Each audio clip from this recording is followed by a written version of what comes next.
Deputy President William Ruto, currently on a tour of the United States, is firing on all cylinders, describing President Uhuru Kenyatta as a, quote, refugee in the opposition, and he refers to ODM leader as a, quote, puppet of government. In a lengthy lamentation over the political situation back home, Ruto chided the March 2018 handshake between the head of state and ODM leader Raila Odinga, saying it dismembered the country's political opposition. Ruto, in his latest salvos from abroad, directed at Kenyatta and Ruto, blamed the handshake for alleged derailing of the Jubilee administration from the Big Four agenda, and in its place, focusing on the clamour for constitutional change through the Building Bridges initiative.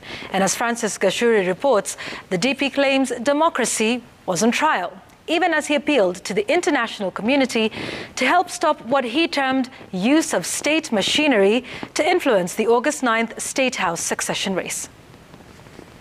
The President's tour of the United States has turned into a political shooting range outing, with missiles directed at President Uhuru Kenyatta and his handshake partner ODM chief Raila Odinga.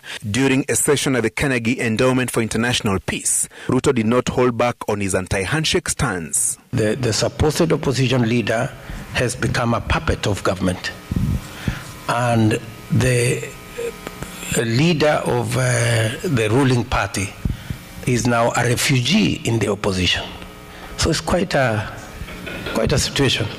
The March 2018 pact between Kenyatta and Odinga, the chief protagonists in the August 2017 presidential race, whose outcome was nullified by the Supreme Court, caught many by surprise and fundamentally altered the country's political landscape.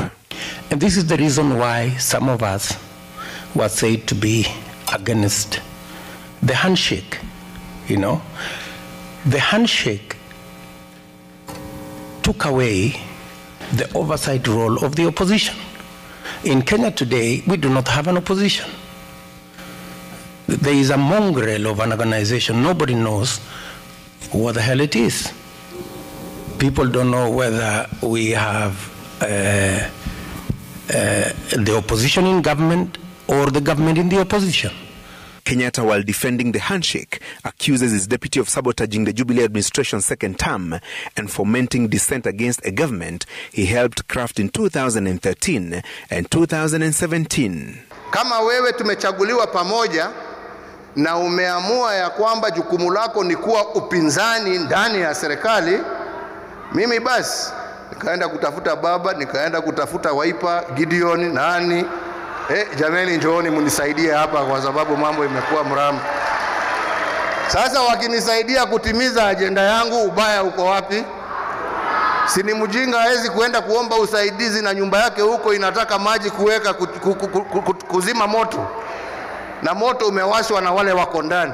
The fallout in Jubilee led to a purge in Parliament, where Ruto's allies were de-whipped from key House committees and replaced by Kenyatta's loyal troops. Two ODM MPs, Gladys Wanga and Florence Mutua, were also appointed to chair the Finance and Education Committees. Maybe scientists, maybe policymakers in this great institution in Carnegie could do research on what is going on in Kenya. Because for all intents and purposes, the opposition is running government and government is running the opposition. Which is quite a situation. With 158 days to the polls, the deputy president, who is also eyeing to succeed his boss at State House, claims there was a plan to manipulate the presidential poll in Odinga's favor, terming him a state project. Democracy is on the ballot in this election. Inclusivity is on the ballot in this election. The stability of Kenya is on the ballot in this election. In the sum total of it. So that's why this election is very important. Ruto, during his US tour, also met Assistant Secretary of State for Africa Molly Fee as part of a push to the international community to monitor the August polls and guard against their alleged rigging plans. Francis Gashuri, Citizen TV.